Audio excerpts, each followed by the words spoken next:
저녁 식탁 위에는 평범하지만 정성스러운 음식이 차려져 있었다. 하얀 쌀밥 2그릇, 김이 모락모락 피어오르는 된장국 1그릇, 그리고 김치와 나물 반찬.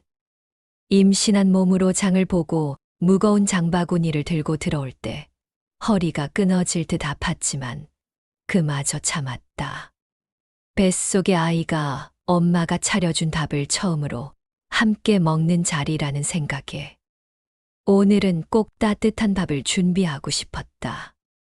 식탁 위 음식들은 단순히 끼니가 아니라 나와 아이가 함께 시작하는 첫 의식 같은 것이었다. 그러나 남편은 집에 들어서자마자 식탁을 보는 순간 표정이 굳었다. 눈빛에는 피곤함이 아니라 불만이 가득했고 입술은 금방이라도 폭발할 듯 얇게 오므라들어 있었다. 이게 밥상이냐? 남편의 첫마디는 칭찬도 고마움도 아닌 냉소였다. 나는 순간 심장이 철렁 내려앉았지만 애써 미소를 지으며 대답했다. 오늘은 힘들었지만 그래도 아이 생각하면서 정성껏 준비했어. 그냥 같이 먹자. 목소리를 최대한 부드럽게 했지만 떨림은 숨길 수 없었다. 남편은 의자를 끌어앉으며 숟가락을 잡았다가 곧 탁 던졌다. 금속 숟가락이 식탁 위에서 부딪히며 짧고 날카로운 소리를 냈다. 그 순간 이미 불길한 예감이 온몸을 타고 흘렀다.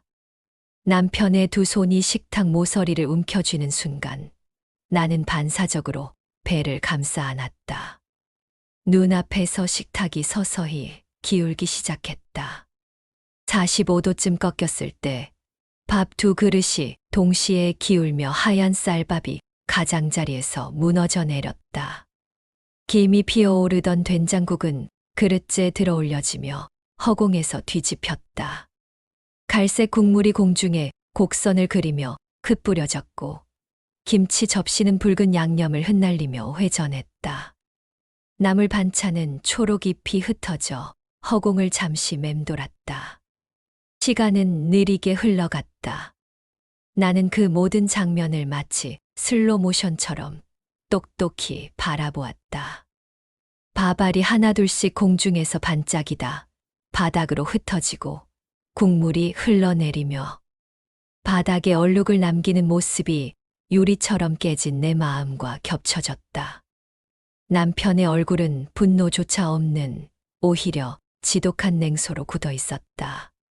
그는 이 모든 행위가 폭력이 아니라 가르침이라는 듯 태연했다.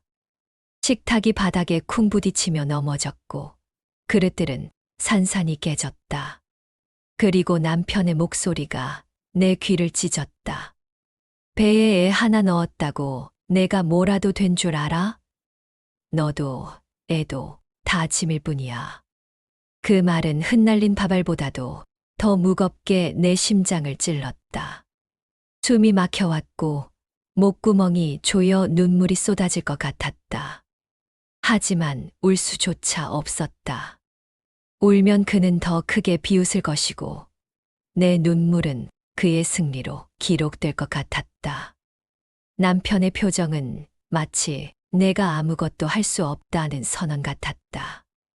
순간 머릿속에 오래된 기억 하나가 번쩍 떠올랐다.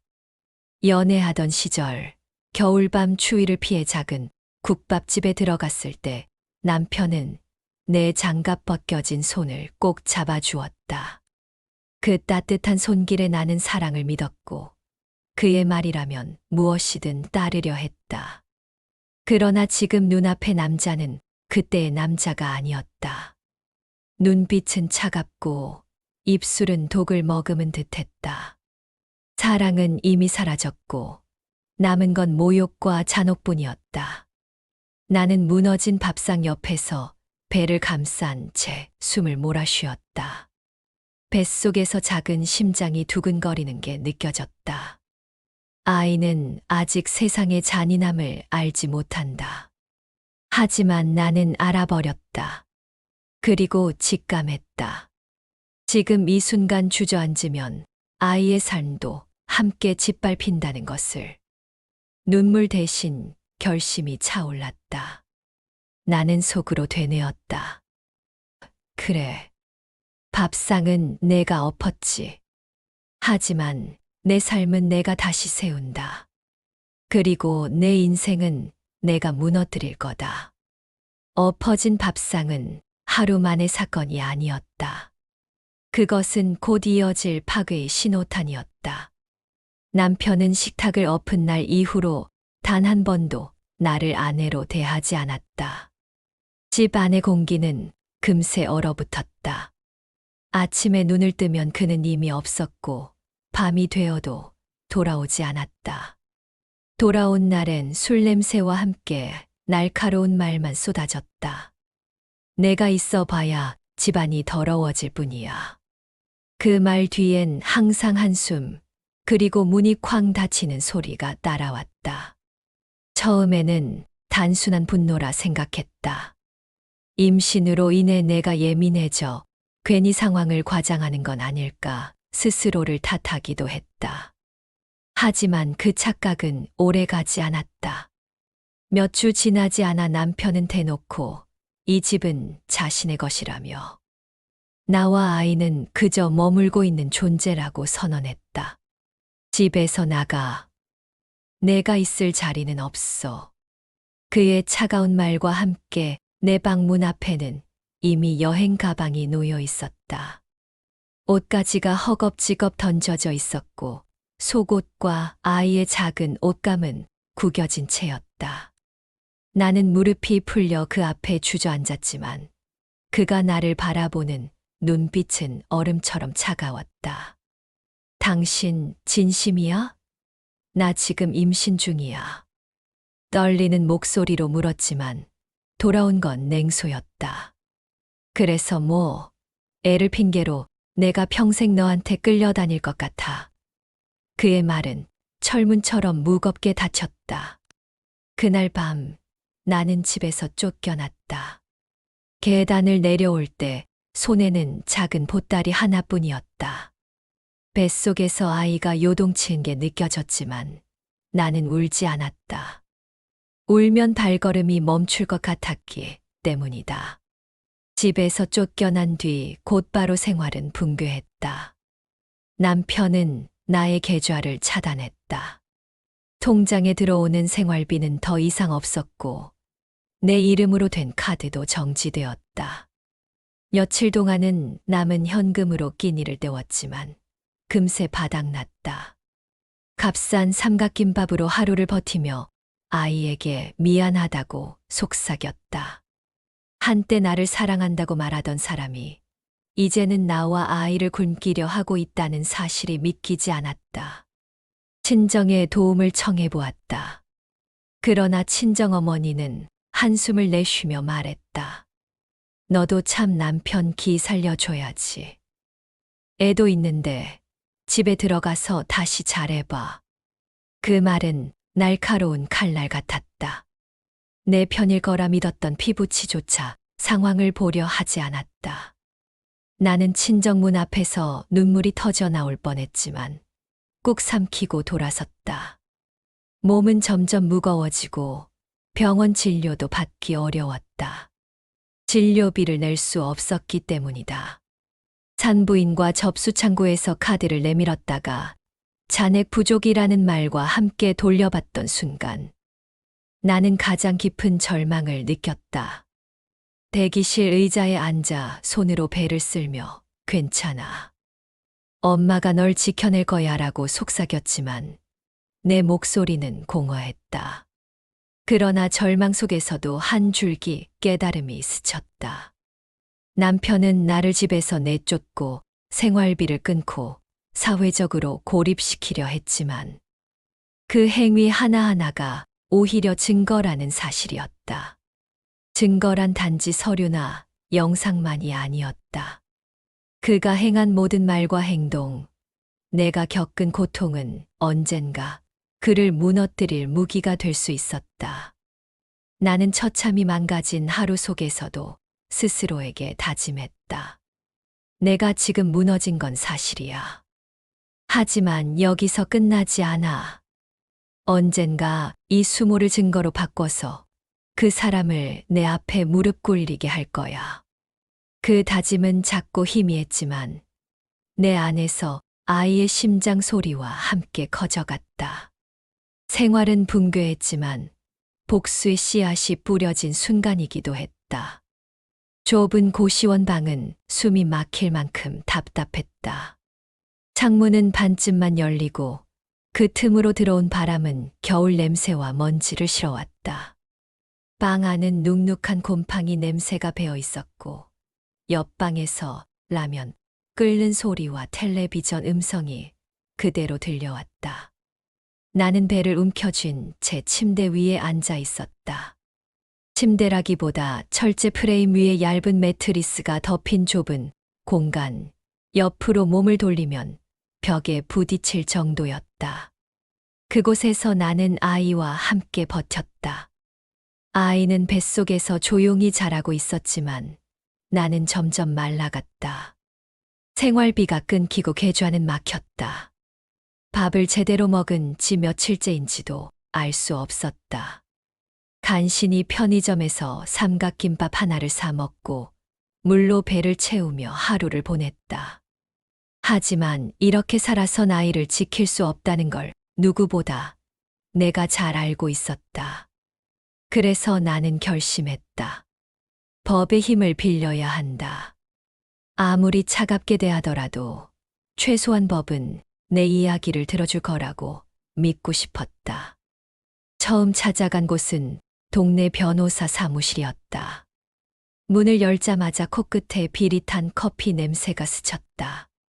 책상 위에는 켜켜이 쌓인 서류가 있었고 비서처럼 보이는 여자가 무심하게 나를 올려다봤다.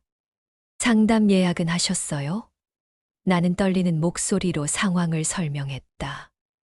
남편이 임신한 나를 집에서 내쫓고 생활비를 끊었다는 것, 아이와 함께 굶주리고 있다는 것. 하지만 변호사는 잠시 듣다가 고개를 저었다. 증거가 없으면 힘들어요. 단순한 주장만으론 재판에서 이길 수 없습니다. 차갑게 잘린 말은 내 목을 조여왔다. 두 번째로 간 곳은 시내 대형 로펌이었다. 대기실은 호텔 로비처럼 넓고 깨끗했지만 그 안의 공기는 더 차가웠다. 정장을 입은 변호사는 서류를 훑어보더니 곧바로 말했다. 남편분이 재산을 모두 본인 명의로 해두셨다면 임신부라는 사정만으로는 불리합니다.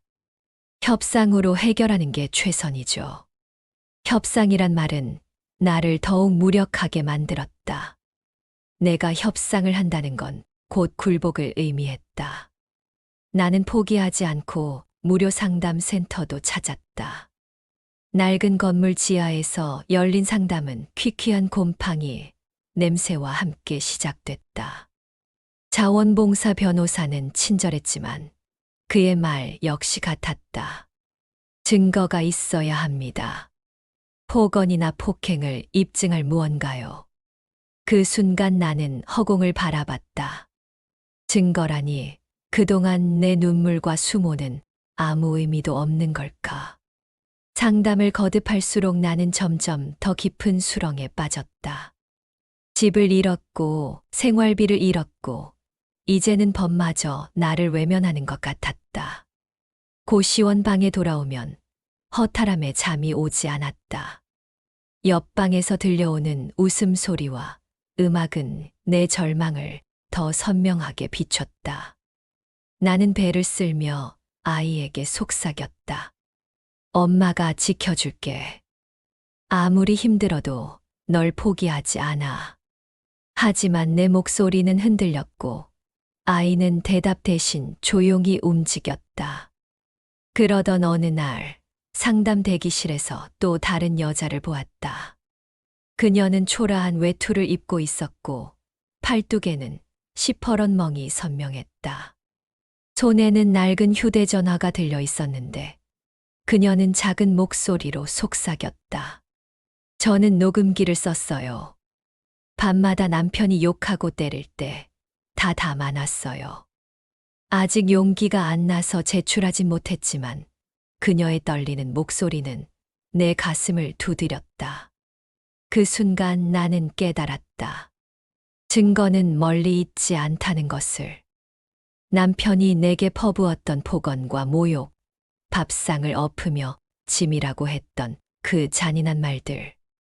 그것이 그대로 기록된다면 언젠가 법정에서 무기가 될 수 있다. 절망의 끝자락에서 나는 신락 같은 길을 발견했다. 그동안 나를 짓누른 모든 순간이 사실은 증거가 될 수 있었다. 남편의 손길, 그 차가운 목소리, 내 몸에 새겨진 고통이 모두 기록으로 남을 수 있다. 변호사들이 했던 말이 떠올랐다. 증거가 없으면 힘들다. 그렇다면 나는 증거를 만들면 된다. 나는 무너진 고시원 방에 홀로 앉아 깊게 숨을 내쉬었다. 더 이상 울지 않았다. 울음은 내 결심을 흐리게 할 뿐이었다. 나는 다짐했다. 지금은 아무것도 가진 게 없지만 언젠가 그의 말과 행동을 증거로 바꿔서 반드시 무너뜨리리라. 법률사무소마다 문전박대를 당한 끝에 나는 거의 모든 희망을 잃었다. 하지만 그럼에도 불구하고 발걸음을 멈출 수 없었다. 마지막이라는 심정으로 찾은 곳은 오래된 건물 3층에 있는 작은 변호사 사무실이었다. 낡은 간판에는 변색된 글씨로 정의 법률 상담이라고 적혀 있었다. 이름만 들어도 누군가의 신념이 담겨 있는 듯 했다. 문을 열자 종이 땡그랑 울렸고 안쪽에서 중년 남성이 고개를 들었다. 다른 사무실과 달리 이곳은 번쩍이는 인테리어나 값비싼 가구가 없었다. 책장은 오래돼 있었지만 책들에는 손때가 묻어 있었고 책상 위에는 수많은 메모와 연필 자국이 남아 있었다. 그의 첫 마디는 의외였다. 사정이 어려워 보이시는군요. 천천히 말씀해 보세요. 나는 그동안 있었던 일을 하나도 빠짐없이 털어놓았다. 임신한 몸으로 밥상을 차렸지만 남편이 그것을 엎어버린 일.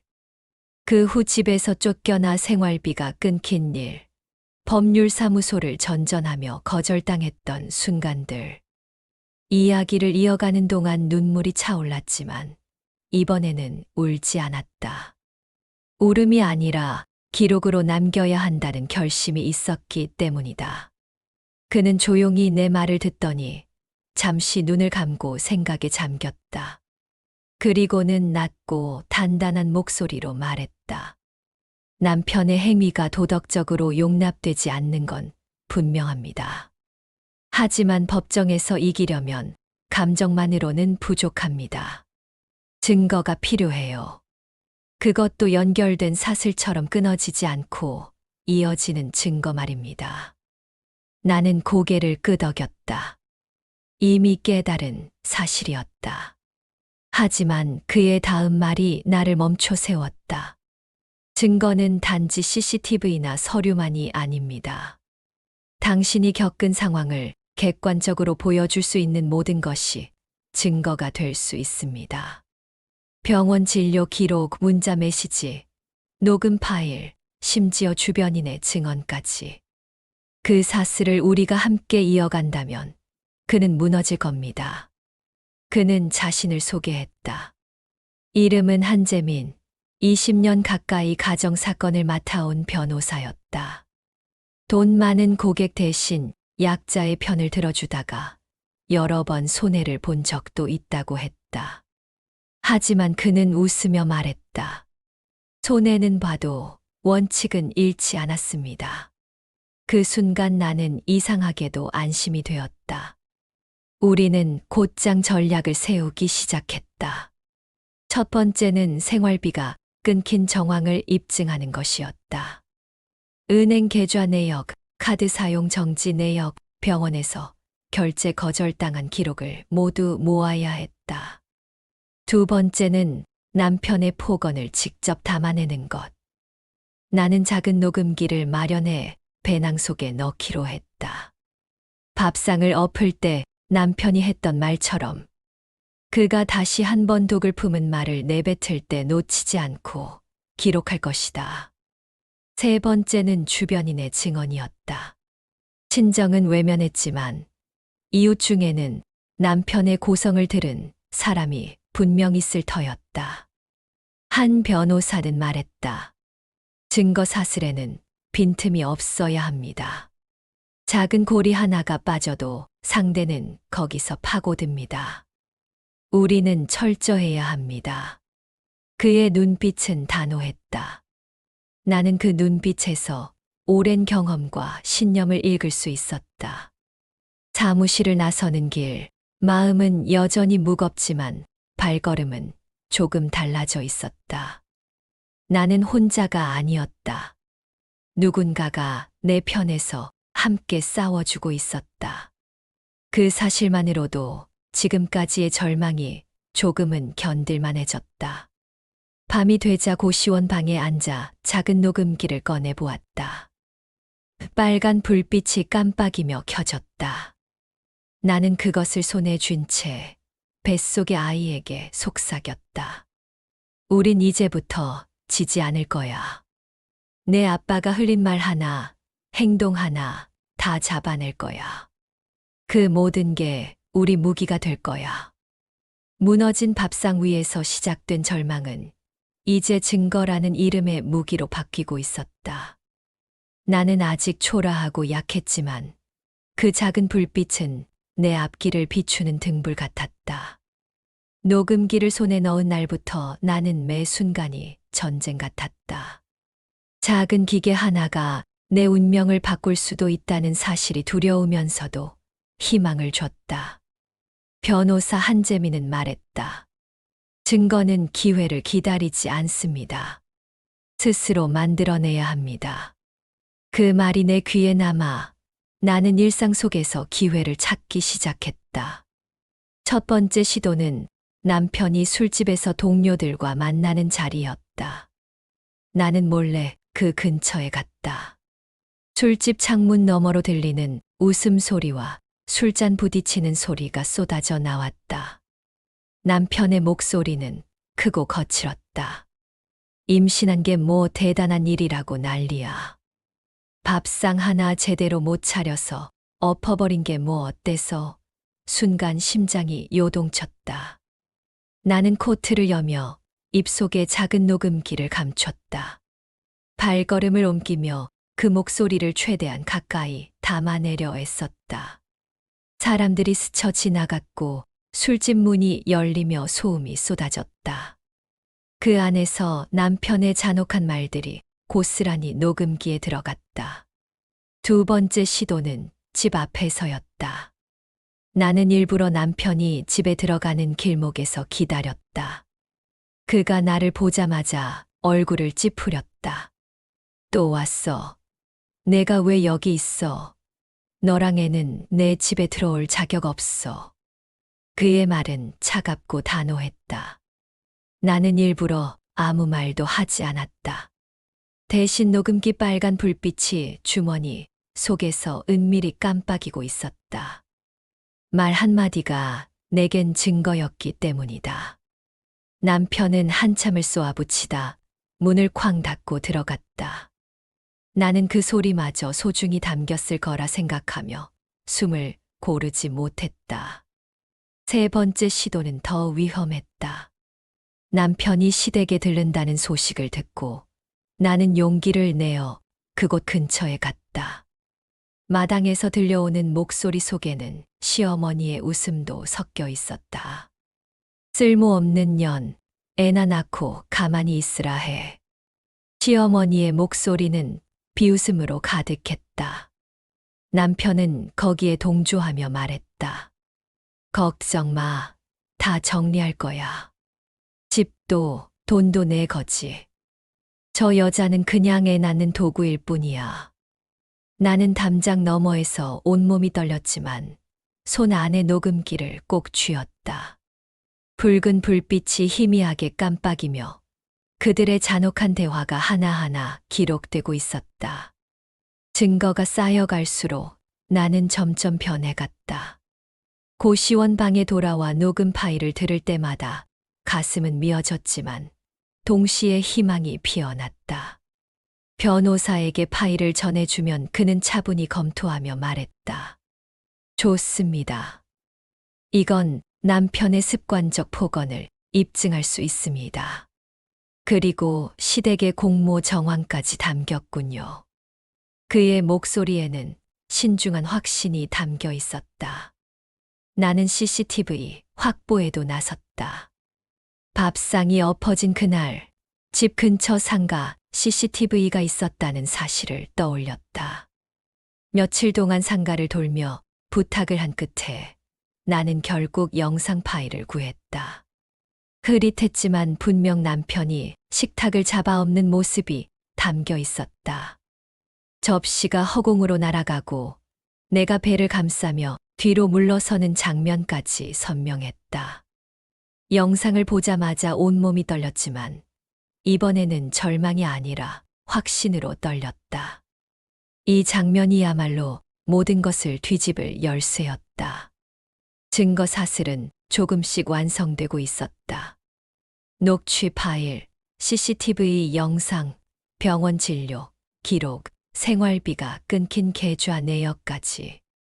하나하나가 약한 고리 같았지만 연결되면 강철 사슬이 되리라는 걸 알았다.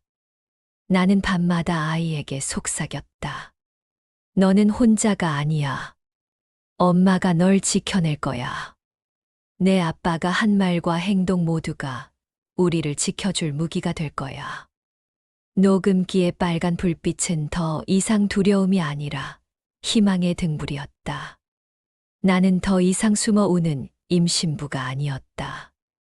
이제 나는 싸우는 엄마였다. 증거들이 하나둘 모이자 변호사 한재민은 마침내 고개를 끄덕였다. 이제 시작할 수 있습니다. 그 말은 내 귀에 종소리처럼 울려 퍼졌다. 오랜 시간 쌓아온 공포와 절망이 증거라는 이름으로 변해 있었다. 나는 그제야 내 이야기를 세상에 꺼낼 용기를 얻었다. 우리가 준비한 첫 단계는 내용 증명이었다. 변호사는 차분한 목소리로 편지 초안을 읽어주었다. 귀하는 임신 중인 배우자를 부당하게 내쫓고 생활비를 끊고 지속적으로 모욕을 가했습니다. 이에 따라 모든 증거를 확보했고 법적 대응에 돌입합니다. 그 문장은 단순한 글자가 아니라 선언 같았다. 편지를 보내는 순간 나는 더 이상 피해자가 아니라 싸움을 시작한 원고가 되었다.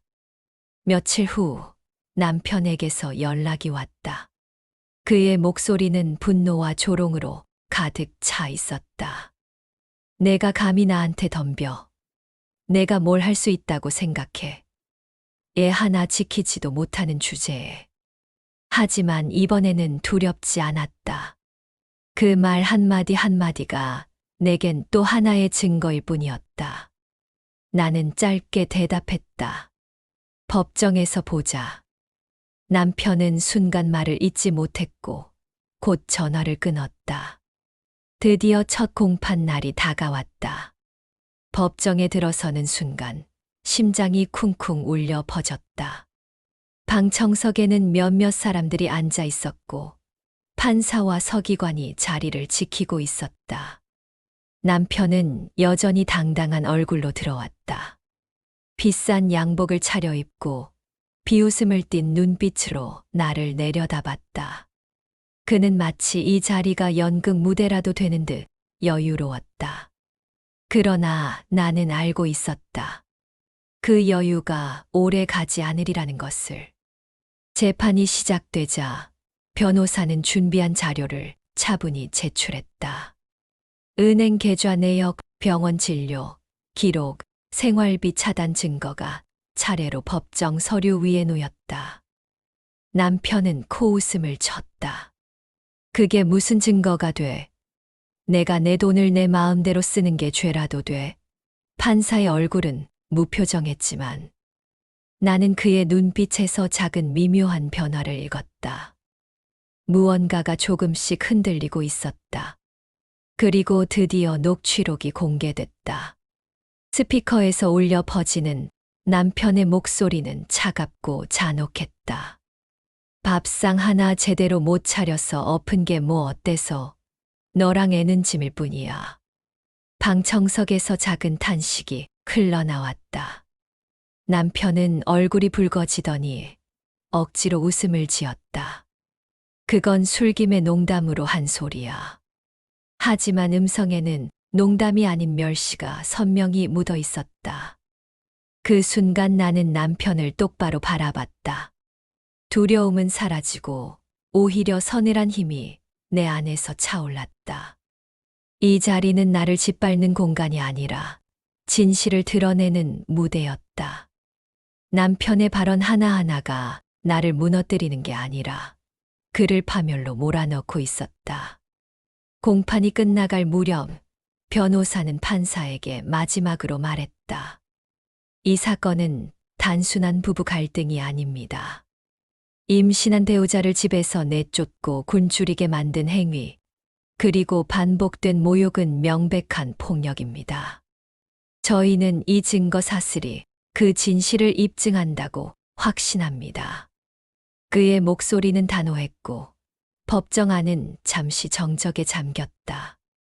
법정을 나오는 순간 남편이 내 앞을 가로막았다. 그는 낮게 속삭였다.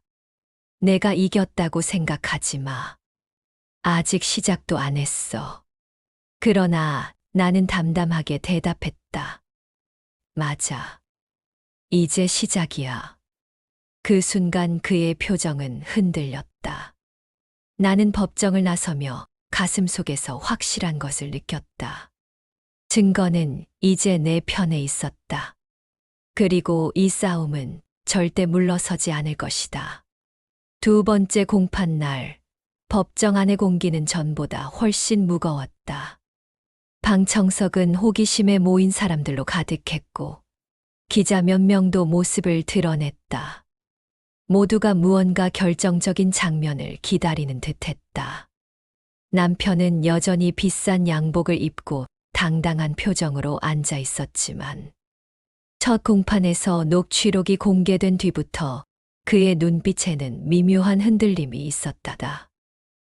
판사가 공판 개시를 선언하자 변호사 한재민이 천천히 자리에서 일어섰다.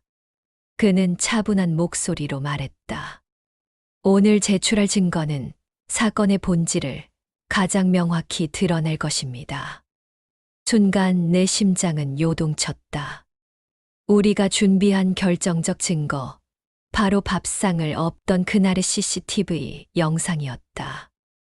법정 스크린이 켜지자 화면 속 장면이 흘러나왔다. 흐릿하지만 분명히 보였다. 남편이 식탁 모서리를 움켜쥐고 거칠게 들어올리는 모습. 밥그릇 두 개가 동시에 기울어지며 공중으로 떠오르는 모습. 김이 오르던 된장국이 허공에 흩어지는 순간. 그리고 내가 배를 감싸며 뒤로 물러나는 모습까지. 방청석에서 숨죽인 탄식이 터져 나왔다. 남편은 자리에서 벌떡 일어나 소리쳤다. 저건 왜곡된 영상이야. 집안 CCTV도 아닌데 무슨 의미가 있어.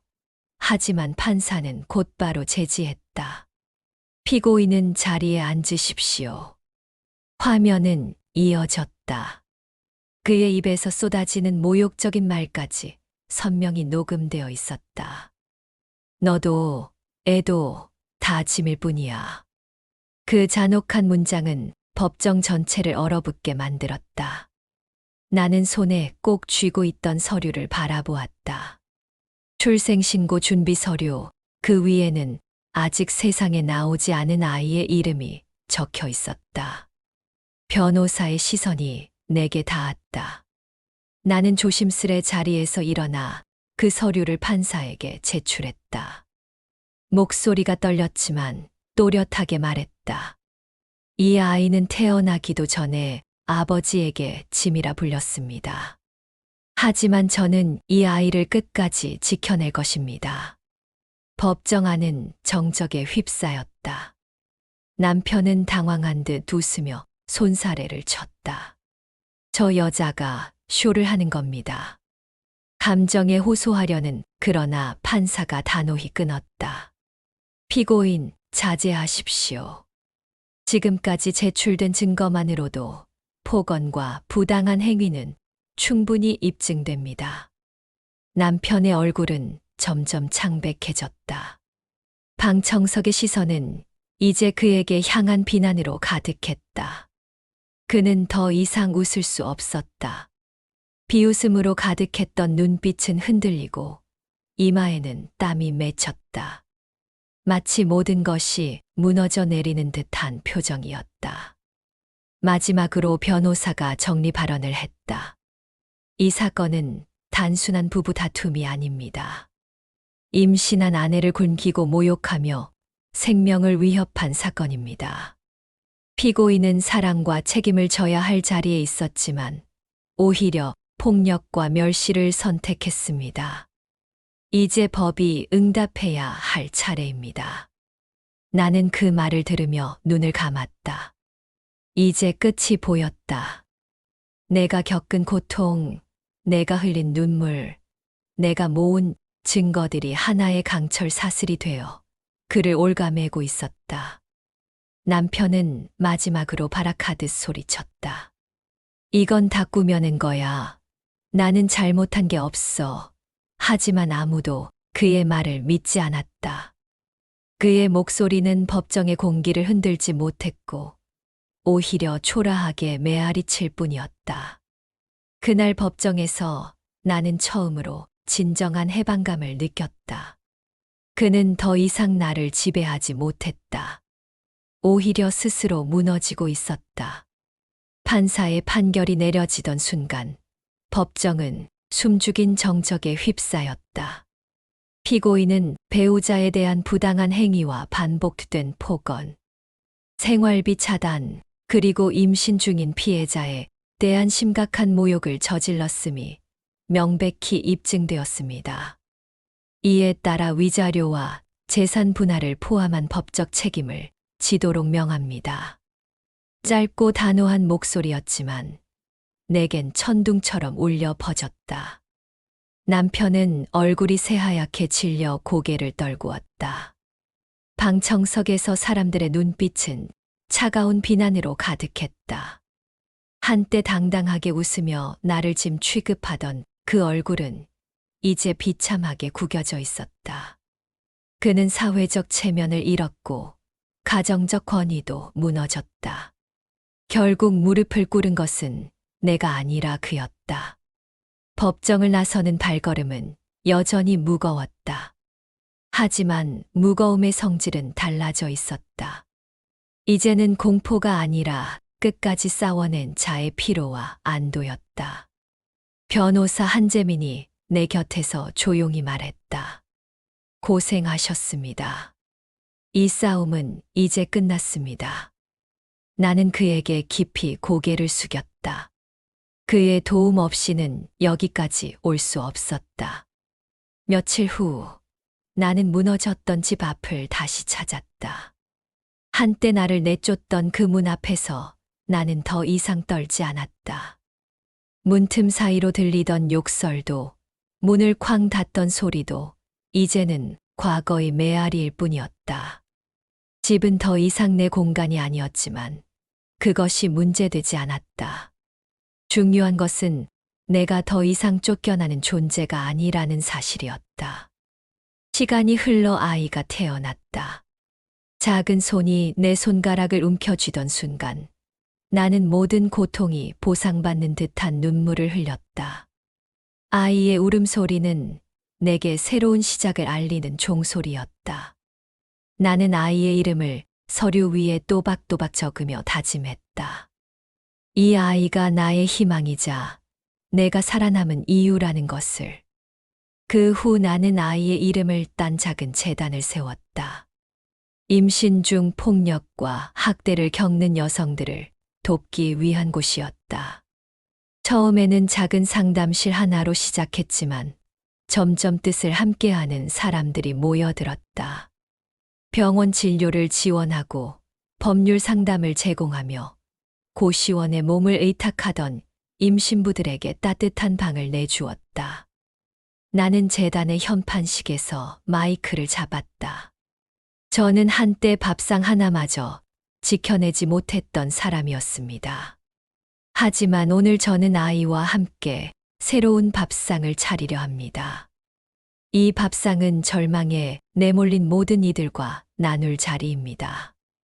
우리 아이가 내게 준 힘으로 더 이상 누구도 굶주리게 두지 않겠습니다. 내 목소리는 흔들리지 않았다. 사람들은 박수를 보냈다. 그 순간 나는 깨달았다. 복수는 끝났지만 싸움은 끝나지 않았다는 것을. 이제 나의 싸움은 나와 아이를 넘어 세상 속 또 다른 나를 위해 이어져야 했다. 밤이 깊어 아이를 안고 창가에 서면 그날의 기억이 여전히 떠오른다. 밥그릇이 공중에 흩날리고 국물이 바닥에 쏟아지던 장면. 하지만 이제 그 기억은 공포가 아니라 나를 일으켜 세운 출발점으로 남아 있었다. 나는 아이의 머리칼에 입을 맞추며 속삭였다. 우린 이겼어. 그리고 앞으로 더 많은 사람들과 함께 이길 거야. 내 손에는 여전히 그때 사용했던 작은 녹음기가 있었다. 빨간 불빛은 꺼져 있었지만 그것이 남긴 기록은 내 삶을 완전히 바꿔놓았다. 나는 그 녹음기를 서랍 속에 조심스레 넣으며 생각했다. 이제 더 이상 사용할 일은 없기를. 그러나 만약 또 누군가가 같은 고통을 겪는다면 나는 언제든 다시 꺼낼 준비가 되어 있었다.